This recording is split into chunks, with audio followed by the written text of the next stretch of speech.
Wherever the ball lands, it lands. Whatever is on the dice, whatever's face up on the dice, that's what's on there. You have no control over that. Fantasy football, you pick your team. In fantasy football, you alter your lineup. You change your lineup week to week, matchup to matchup. So the people that say, well, if you just want to gamble, go to the casino. That's different, man. I like to have a little more control. I like to have a little more control over my money. I don't like just leaving my money up to chance. I like knowing if I don't win money, it was my fault. All right? I didn't put in the right guys. I didn't draft the right guys. I should have known better. That's me. That's on me. If I go to the casino and I hit on 14 and an 8 pops up, I don't have any control over that. I could have not hit, but you can't sit on 14. You're not going to win anything with 14. But I don't have any control over that next card, do I? None at all. And don't give me Dungeons and Dragons. This is sports we're talking about. This is a sport we're following. All right, these are games that we're watching.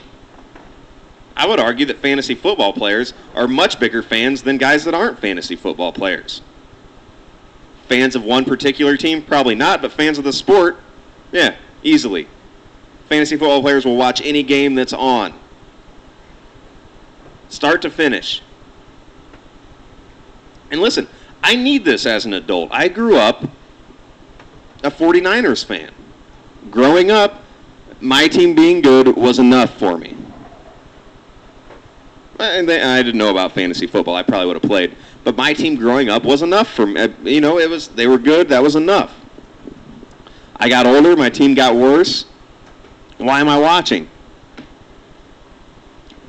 Well, now I have something. I have fantasy football. I have an investment in nearly every game that plays. And so I'll defend it. I'll defend it and stick up for it. It's gambling. I mean, there's money on the line. It's the same concept as calling a bookie and picking games. All right? It's the same as trying to pick a winner. You're just picking on an individual level. I think this guy's going to do good today. I think this guy's going to do good. It's the same thing, same concept.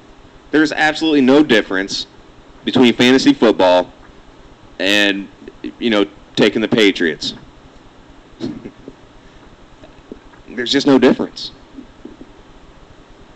And I can't believe a guy like Van Pelt, that I've always liked, would get on there and just shred it so hard.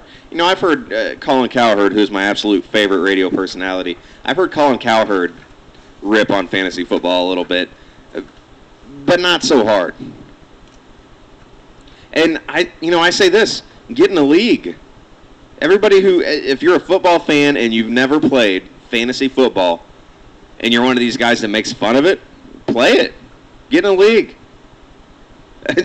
You'll be addicted. You'll be in 5 leagues by by next season. You'll be in 5 leagues. It's addictive. And when you love football, there's nothing better. It's a game within a game that you love. I mean, who doesn't just love football anyway? It's the most popular sport in our country, easily. And so if there's another game within that game that you can play and you can interact somehow, what's that hurting? Why does that make me a geek?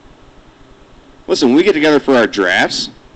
Dude, that's fun. We have a draft day. We get together, we drink beers, get a bunch of buddies together. We're all friends, but we don't get to hang out as much as we used to because we're all getting older. But there's that one day, that draft day, where we all get together. And we're all sitting in a room, and we're all drinking beers, and we're making fun of each other, and we're picking teams, and there's trades going down. It's exciting, man. It's exciting. It's exciting, it's fun, and it can be profitable.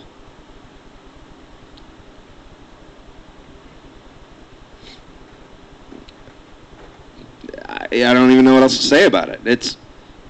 Play fantasy football. Make fun of it, play it.